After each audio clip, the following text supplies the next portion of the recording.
I'm a mom. I'm fighting for our kids and our community and the future sites that will be impacted if this sale closes. It does set a new precedent for a low barrier facility to have zero distance from schools.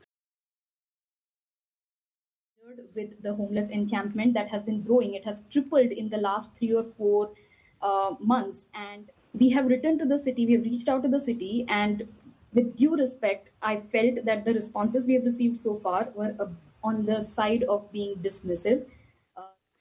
I just want to talk about the deep divide I'm feeling between the city and the residents as of about the last year. It used to feel like the city and the residents were in this together, supporting each other, but now it really feels to me like Kirkland's lost its way a little bit and that the city's beholden to everybody but the residents.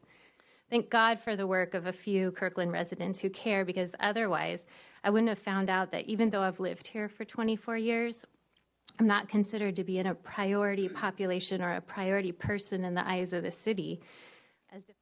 By community members raising concerns about bringing Seattle's problems to Kirkland's.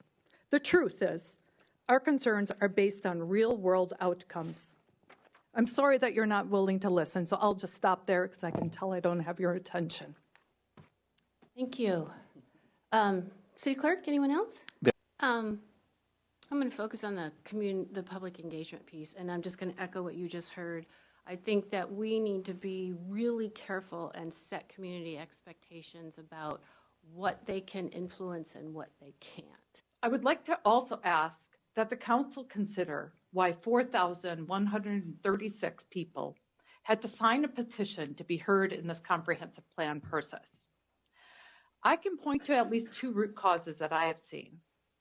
First, the Planning Commission, by apparent design of the City Council, lacks diversity of opinion. The Planning Commission, City Council, and City Manager have demonstrated that they have endorsed the opinions of Living Kirkland and has used city resources to support them. They have labeled people who want to live in middle-density neighborhoods as NIMBY, MAGA, anti-change, and tonight even hinted at being racist.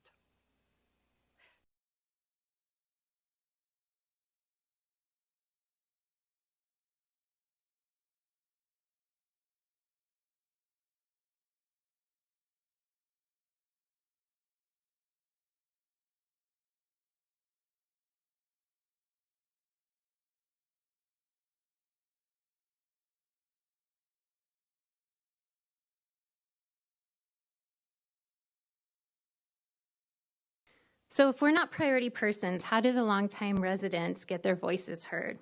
What power do we have left to protect the neighborhood sanctuaries we have? And the answer is with our vote.